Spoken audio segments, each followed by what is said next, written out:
자, 이화영 전 부지사 1심 중형 선고로 이재명 대표에 미칠 영향에 대해서 관심이 집중되고 있는데, 자, 이재명 대표와 이화영 전 부지사 측 입장 먼저 듣고 얘기 이어가도록 하겠습니다.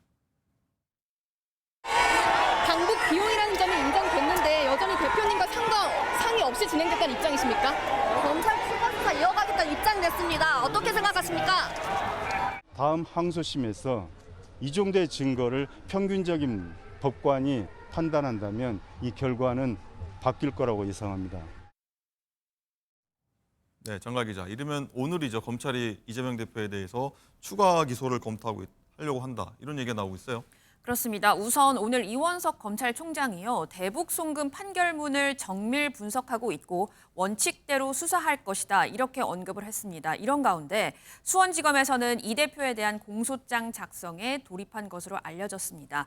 이번 주 중에 기소하겠다는 내부 방침을 세웠고 빠르면 오늘 가능성도 있는데요. 지난 7일 이화영 전 부지사의 1심 선고에서 대북 송금 혐의가 인정이 되면서 이제는 칼끝을 이재명 대표 쪽으로 돌렸다는 분석입니다. 검찰은 지난해 관련 혐의에 대해서 이 대표에 대한 조사를 마친 만큼 추가 소환 통보는 하지 않을 예정이라고 합니다. 네, 추가 소환은 없다. 자, 장현주 부위원장님. 일단은 양측이죠. 검찰, 이재명 측 입장이 확연히 차이가 납니다. 핵심 쟁점들 살펴보면은. 일단 검찰이 이 부분에 대한 입증을 해낼 수 있을까가 관건인데 어떻게 보십니까?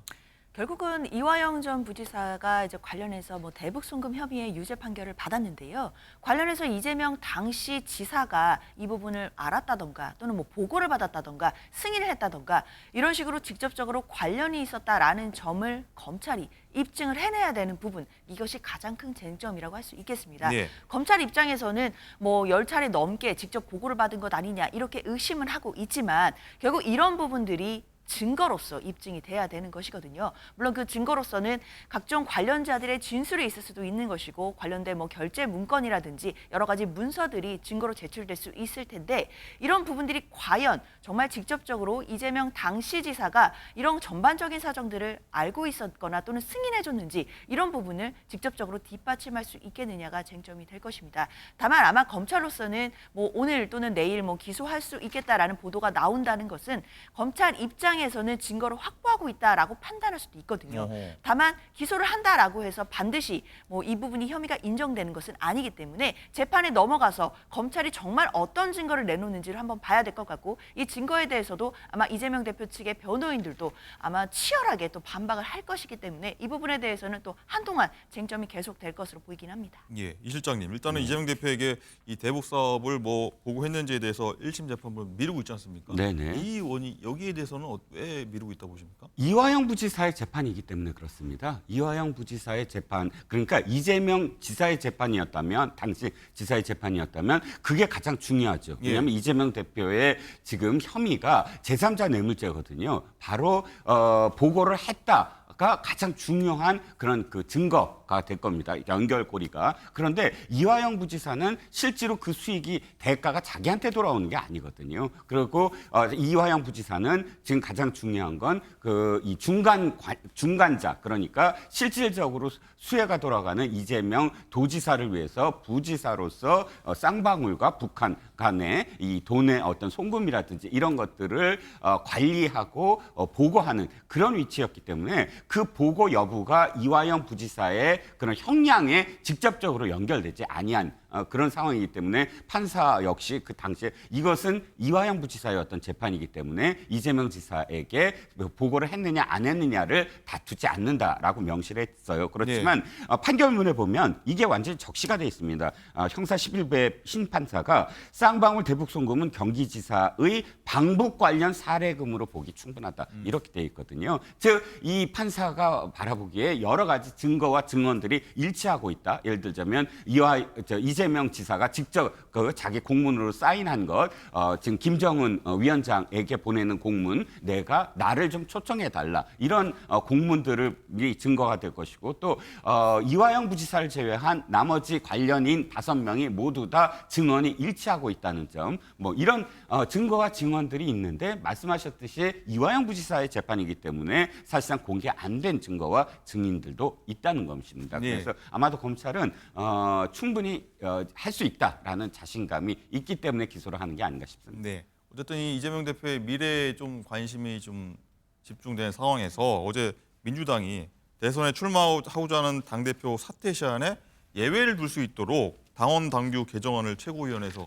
의결했지 않습니까? 네. 이 실장님한테 한 번 더 여쭤보겠습니다. 네. 어느 신문은 이렇게 오늘 제목 달았더라고요. 언터처블, 건드릴 수 없는 당대표 만들기 이렇게 했던데 네네. 이런 미묘한 시점에 이런 민주당에서 내린 결정 어떤 이유라고 보십니까? 그 결정도 또 이재명 대표는 아이고 내 임기와 관련해서는 이야기하지 말자라고 이야기했는데도 불구하고 밑에서 설득하는 형식으로 해서 그대로 밀어붙였습니다. 이 표현만 약간 달리해서 당연히 제가 보기에는 아까 좀 전에 말씀드린 부분 그러니까 이 대북 송금과 관련된 기소와 그다음에 공소 재판이 계속 열릴 가능성이 있으므로 이것을 지금 회피하려면 대선 후보까지 되고 끝내는 대통령까지 돼야만 이 사법 리스크를 해지할 수 있다. 그러니까 이 부분 관련해서 당원 당규를 고쳐야 되겠다라는 계산 때문이 아니냐라는 시각에서 저는 벗어날 수 없을 것 같거든요. 네. 안타까운 건 우리 이 정당 민주주의의 자랑스러운 역사가 무너지고 있다. 즉 제왕적 총재, 쌈김 시대의 그 총재에서 지금 많은 부분들을 고쳐왔습니다. 정당 내 민주주의를 위해서 대표의 권한도 줄이고요. 또 어떤 문제가 생기면 그 문제를 일으킨 정당에서 후보를 내지 않는다든가 이렇게 해서 굉장히 많이 발전해왔는데 지금 이번에 당원 당규 개정은 그 모든 것들을 전부 다 완전히 백지화시켜서 제왕적 총재 이전에 정말 모든 권력이 다 지금 그 대표에게 집중되는 그런 정당 민주주의를 파괴하는 당원 당규 개정이 아니냐라는 비판들이 오늘 사설에서 다 쏟아져 네. 나왔습니다. 자, 장현주 부위원장께서 한 말씀 해주셔야 될 것 같은데 이 실장님은 이렇게 주장, 의심까지 하셨는데 자, 진짜 이유는 뭔가요? 글쎄요, 저는 사실 시기적으로 봤을 때 이제 미비 규정을 또 보완하는 차원도 분명히 있었거든요. 그러니까 당대표의 이제 사퇴 시한을 1년 전으로 해놨는데 이 부분에 대해서 뭐 특별한 사정이 있을 때는 예외 규정이 없다 보니까 너무 막힌 규정이 아니냐라는 부분에 대해서는 내부적으로 이야기가 있었습니다. 따라서 미비한 규정에 대해서 좀 보완하는 차원이었던 것도 분명한 것 같은데 사실 이재명 대표와 연관이 되면서 좀 지나치게 또 논란이 확대된 부분이 있는 점은 좀 아쉬운 부분이 있습니다. 그러다 보니까 또 상대적으로 이재명 대표의 뭐 일극 체제가 아니냐라는 논란까지도 지금 좀 함께 벌어지고 있다라는 생각은 드는데요. 일단 당원 당규라는 것이 또 당 차원에서 뭐 대표를 위한 부분 뭐 이런 부분도 있을 수 있겠지만 적어도 당원 당규만큼은 당 차원에서의 준비 과정도 있는 것이고요. 당원들과 그리고 여러 이해관계자들의 또 합의와 설득의 과정들도 반영이 되는 부분이 있습니다. 따라서 이 미비 규정 보완 자체가 어느 날 뚝딱 이루어지거나 뭐 1인을 위한 것이다라고 보기에는 좀 확대되는 부분들도 있고요. 네. 다만 이 부분과 관련해서 개정이 끝까지 이루어질지도 한번 살펴봐야 될 것 같고 이 이후에 또 당에서 이 당원 당규를 어떻게 활용하고 또 어떻게 건강하게 잘 나아가는지 이런 부분까지도 함께 봐야 되지 않나라는 생각은 듭니다. 알겠습니다. 오늘 두 분 말씀 여기까지 듣도록 하겠습니다. 감사합니다.